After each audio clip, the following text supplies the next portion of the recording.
trofazni motori za poliranje i skidanje rđe i čišćenje metala.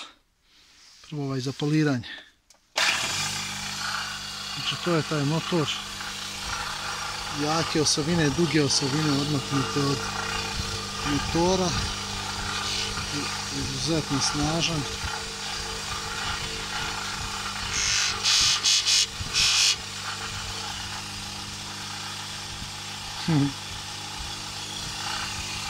Motor. Može na njega se stavi sisal tkanina ili tako nešto kada ona bude za skidanje materijala, vidjet ću. Možda ga malo promijeni. To je jedan motor. Drugi motor za skidanje rđe.